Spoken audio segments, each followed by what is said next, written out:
दोस्तों मैंने आप लोगों को एएसी पेपर में आप लोगों को 8 क्वेश्चन प्रोवाइड किया था और मैंने कहा था इसी 8 क्वेश्चन में से आपके पेपर में छपेगी। तो सर इसका सॉल्यूशन कहाँ मिलेगी? तो मैंने आप लोगों को बताया था कि प्ले स्टोर से मिसाइल क्लासेस के आपको डाउनलोड कर लीजिएगा और डाउनलोड करने के बाद आपने जो भी ऑनर्स पेपर लेकर रखा है वो ऑनर्स पेपर को आपको ज्वाइन कर लेना है, जैसे हिस्ट्री ऑनर्स, पॉलिटिकल ऑनर्स या ऑल ऑनर्स पेपर। अब जैसे मान के चलिए हिस्ट्री ऑनर्स वाला को मैं क्लिक कर रहा हूँ तो आपको कंटेंट में जाना है। कंटेंट में जाने के बाद यहाँ पे आपको AAC paper, major paper, minor paper, VAC paper, सारा पेपर का आपका यहाँ पे नोट्स और इसके साथ क्लास प्रोवाइड किया गया है, जाकर आप लोग इजीली से देख सकते हैं।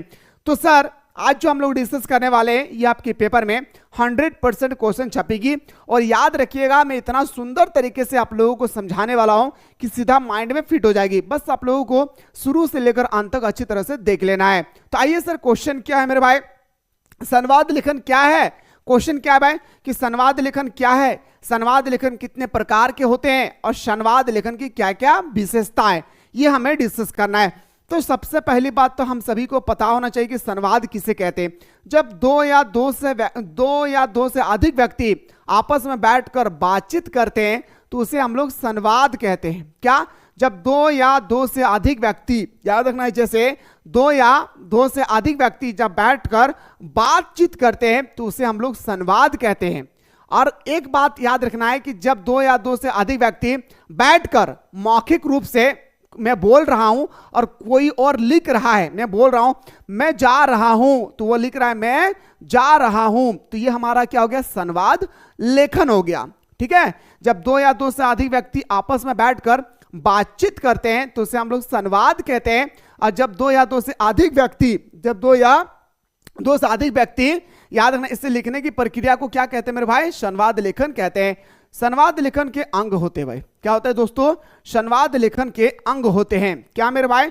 जब दो व्यक्तियों के बीच संवाद होता है, जब दो व्यक्तियों के बीच क्या होती है? बातचीत होता है। संवाद मतलब बातचीत होती है, अर्थात दो व्यक्तियों के बीच वार्तालाप होता है तो इसमें पहले व्यक्ति वक्ता, यानी मैं बोल रहा हूं, ठीक है, जिसे मैं अभी बोल रहा हूं तो मैं वक्ता हो गया हूं, आप सुन रहे हैं तो आप क्या हो गए? श्रोता हो गए। इस बात को याद रखना है। तो जब दो व्यक्तियों के बीच संवाद होता है, अर्थात दो व्यक्तियों के बीच वार्तालाप होता है, तो इसमें पहला व्यक्ति जो है वो वक्ता होता है, जो मैं वक्ता हूं आपके लिए, और मेरे लिए आप क्या है? दूसरा व्यक्ति आप क्या है? मेरे लिए श्रोता है। याद रखना, श्रोता कहा जाता है। जैसे मेरे भाई आप यहां पे इजीली से देख सकते हैं कि कैसे दो व्यक्ति आपस में बैठकर बातचीत कर रहे हैं। ठीक है, चुगली नहीं कर रहा भाई। संवाद लेखन का 2 भाग होता है। याद रखना, संवाद क्या 2 भाग होता है भाई, यानी 2 भाषा होती है। संवाद लेखन का 2 भाग भी होता है और संवाद लेखन का 2 भाषा भी होती है। एक होता है सर मौखिक, एक होता है सर हमारा लिखित। आइए सर बात करते हैं कि आखिर मौखिक और लिखित किसे कहते हैं। इत्मीनान और सुकून के साथ सुनिएगा। मौखिक भाषा की मैं बात करूं, जैसे 2 व्यक्ति आपस में बैठकर बातचीत कर रहे हैं, जैसे याद रखना है 2 व्यक्ति आपस में बैठकर बातचीत कर रहे हैं। मौखिक भाषा में वक्ता बोलकर अपनी बात को श्रोताओं तक पहुंचाते हैं, यानी वक्ता मैं हूं और मेरे भाई आप मेरे लिए क्या है? श्रोता है। तो मैं अपने बात को बोलकर आप तक पहुंचा रहा हूं तो मैं वक्ता हो गया हूं और आप मेरे लिए क्या हो गया? श्रोता हो गए हैं। वही कह रहा है कि मौखिक भाषा में वक्ता बोलकर अपनी बात श्रोता तक पहुंचाता है, जिसे श्रोता सुनकर ग्रहण करता है, जैसे श्रोता सुनकर ग्रहण करता है, यानी समझ लेते हैं कि आखिर वो क्या बोल रहे हैं। जैसे मैं बोल रहा हूं अभी संवाद क्या है तो आप लोगों को समझ में आ रही है ना? तो आप लोग क्या कर रहे हैं? ग्रहण कर रहे हैं। तो ये था सर हमारा संवाद का, याद रखना है, भाग भाषा जो हमारा मौखिक भाषा था। आइए सर बात करते हैं, एक जो है होता है हमारा क्या? लिखित भाषा, यानी मैं बोल रहा हूं तो कोई और लिख रहा है। ठीक है, तो उसे हम लोग क्या बोलते हैं? लिखित भाषा बोलते हैं। देखिए लिखित भाषा किसे कहते हैं मेरे शेरों शेरनियों? सुनिएगा। यदि भाषा लिखित हो तो वक्ता अपनी बात लिखकर श्रोता तक पहुंचाता है। क्या मेरे भाई? अगर भाषा लिखित हो, मैं अगर लिखित हूं तो मैं लिखित होने के बाद मेरे दोस्तों मैं अपने बातचीत को बोलकर नहीं बल्कि मैं लिखकर दूसरे व्यक्ति तक पहुंचाऊंगा। वही चीज यहां पे कह रहा है कि यदि भाषा लिखित हो, वक्ता अपनी बात लिखकर श्रोता तक पहुंचाता है, जिसे श्रोता सुनकर ग्रहण करता है, जिसे श्रोता सुनकर या दोस्तों पढ़कर ग्रहण करते हैं।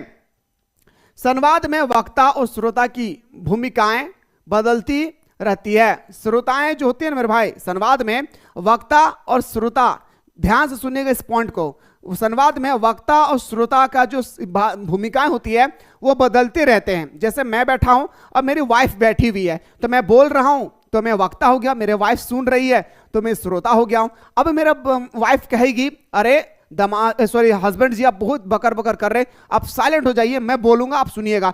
तो वो जब बोल रही है तो वो हमारे लिए क्या हो गया, वो उनके लिए क्या हो गया, श्रोता हो गया, वक्ता हो गई, और मैं उनके लिए क्या हो गया, श्रोता हो गया हूं। मतलब वो बोल रही है, मैं सुन रहा हूं।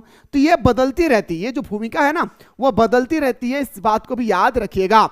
संवाद में वक्ता और श्रोता की भूमिकाएं बदलती रहती है। कभी वक्ता श्रोता बन जाता है तो कभी श्रोता वक्ता बन जाता है। सिंपल सा भाई फंडा। अगला, संवाद लिखते समय निम्न बातों का ध्यान रखना चाहिए। और संवाद लिखते समय हम लोगों को निम्न बातों पर क्या करना चाहिए, ध्यान रखना चाहिए। याद रखना संवाद की विशेषता। अब बात करते हैं संवाद की क्या क्या विशेषता है। संवाद लिखते समय हम लोगों को निम्न बातों को ध्यान रखना चाहिए जो सबसे इंपॉर्टेंट है। और हाँ, आप लोगों के लिए सेमेस्टर 2, जैसे आप लोगों का सेमेस्टर 1 का एग्जाम हो जाएगी तो आप लोगों का सेमेस्टर 2 का भी कोर्स अवेलेबल हो चुकी है, ठीक है। तो एग्जाम के बाद आप लोग हमारे साथ ऑनलाइन क्लासेस में जुड़े रहिएगा। ऑल पेपर, आपने जो भी पेपर लेकर रखा है, history, major paper, minor paper, BSc paper, MDC paper, जो भी पेपर लेकर रखे हैं, आप लोग हमारे साथ एग्जाम के बाद बिल्कुल ऑनलाइन क्लासेस में जुड़े रहिएगा। सेमेस्टर 2 का कोर्स ऑलरेडी अवेलेबल हो चुकी है। आइए सर, अब बात करते हैं सर इसकी क्या क्या विशेषता है। क्वालिटी की अगर मैं बात करूं, इसका क्या क्या क्वालिटी है। पहला, संवाद सरल भाषा में होनी चाहिए। जो हमारा संवाद है वो पूरी तरह से सरल भाषा में होनी चाहिए। क्या दोस्तों, जो हमारा संवाद है वो पूरी तरह से सरल भाषा में होनी चाहिए, पहला पॉइंट। दूसरा पॉइंट की अगर मैं बात करूं, संवाद संक्षिप्त में होना चाहिए। संक्षिप्त का मतलब होता है मेरे दोस्तों कि इतना बड़ा नहीं, इतना छोटा में ही अपने बात को प्रकट करें, है ना। यहाँ गए थे, वहाँ खाए, वहाँ पिए, फिर आए मार्केट, फिर एक आदमी घुलट गया, फिर वहाँ पे सामान खरीदे, फिर घर आ गया। वैसा नहीं, मैं मार्केट गया, सामान खरीदा और घर आ गया, इतना आपको लिख देना है, ठीक है। उसको अपन लोग बोलते क्या, संक्षिप्त में लिखना। तीसरा पॉइंट सर, संवादों को भाषा पढ़ने योग्य होना चाहिए। आप संवाद लिख रहे हैं, वैसा लिख रहे हैं जैसे दूसरे को समझ में ना आए, तो वो संवाद नहीं है भाई। संवाद का मतलब होता है कि जैसे दूसरा कोई अगर पढ़ रहे हैं उनको समझ में आनी चाहिए, ठीक है। चौथा, संवाद में क्रमबद्धता का ध्यान रखना चाहिए। क्रमबद्धता का मतलब होता है सीक्वेंस। इंग्लिश में इनको हम लोग बोलते हैं क्या, सीक्वेंस कहते हैं। यानी मेरे दोस्तों, अगर आप बॉडी के बारे में लिख रहे हैं तो आप सबसे पहले क्या लिखिएगा, हेड, हेयर, उसके बाद आई, आईब्रो, लिप, हेड। अब वैसा नहीं लिखना, ये हमारा क्रमबद्ध तरीका हो गया। वैसा नहीं लिखना, हेयर, लेग, फिर चेस्ट, फिर माउथ, फिर नेक, फिर हैंड, वैसा नहीं। ये तो आपको सीक्वेंस से, क्रमबद्ध तरीके से आपको लिखना है, ठीक है। वही चीज कह रहा है कि संवाद लिखते समय जब भी लिखे क्रमबद्ध तरीके से सीक्वेंस में लिखना है, ठीक है। आइए सर, पांचवा, संवादों में भाव के अनुसार विराम चिन्ह का प्रयोग करना चाहिए। और जब भी आप संवाद लिखें जहां पर विराम चिन्ह हो, वहां पे विराम चिन्ह का आपको इस्तेमाल करना होगा, ठीक है। अगला, संवाद छोटा तथा उनका अर्थ पूरा निकलना चाहिए। जितना कोशिश करें कि संवाद छोटा हो और पूरी तरह से उसके अर्थ निकल जाए, ठीक है। संवाद क्या है, छोटा हो और पूरी तरह से उसकी क्या हो, अर्थ निकल जाए, ठीक है ना।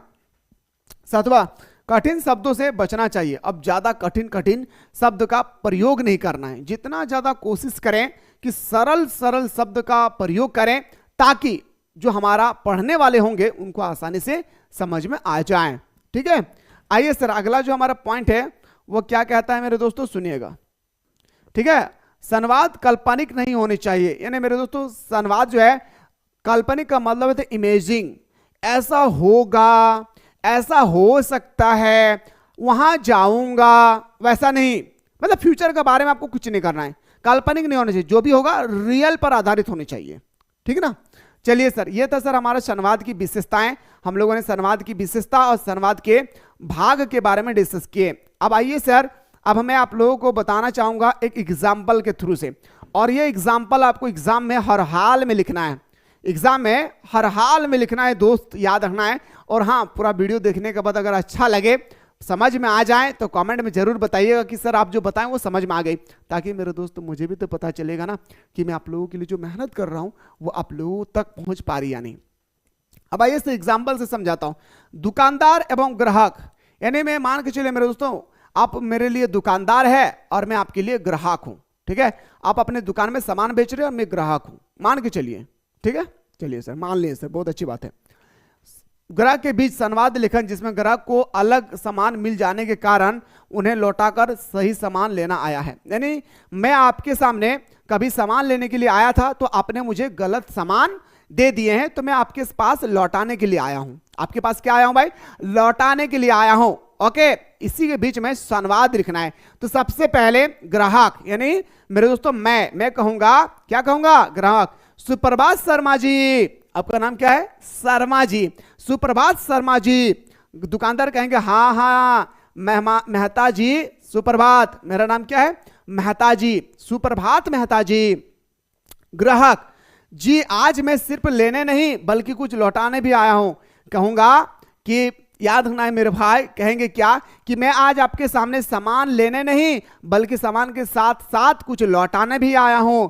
दुकानदार, यानी मेरे दोस्तों आप कहेंगे अच्छा, कल के राशन के सामान में कुछ अलग सामान चला गया क्या? आप बोलिएगा अच्छा, कल के राशन के सामान में कुछ अलग सामान चला गया क्या? ग्राहक, यानी मैं कहूंगा जी शर्मा जी, आप आपने सही पकड़ा है। जी शर्मा जी, आपने तो बिल्कुल सही पकड़ा है, मेरा दिल की बात बता दी है। दुकानदार, अच्छा कोई बात नहीं, बताइए फिर कौन सा सामान है, बताइए ना वो कौन सा सामान है जो मैंने गलत सामान दे के रखा आपको। आगे देखिए, ग्राहक फिर से मैं कहूंगा, कौन? मैं कहूंगा, क्या कहूंगा दोस्तों? इस पेज में देखिए, मैं एक चुटका लेकर आऊंगा जिसमें लिखा रहता है ना, आलू 5 किलो, चीनी 2 किलो, दाल 1 किलो, वही वो चुटका लेकर देखिए, यहाँ चीनी लिखा हुआ है और नीचे में चायपत्ती, और नीचे में चायपत्ती, चीनी के नीचे चायपत्ती लिखा हुआ है। दुकानदार, हाँ हाँ, तो इसमें क्या दिक्कत है? दुकानदार कह रहे हैं कि क्या दिक्कत है? ग्राहक, मैं कहूंगा दिक्कत यह हुई शर्मा जी कि आपने चीनी दिया ही नहीं है बल्कि 2 पैकेट चायपत्ती डाल दिया है। शर्मा जी, आपने चीनी तो मुझे दिया ही नहीं है बल्कि आपने 2 पैकेट चायपत्ती डाल दिए हैं, ठीक है।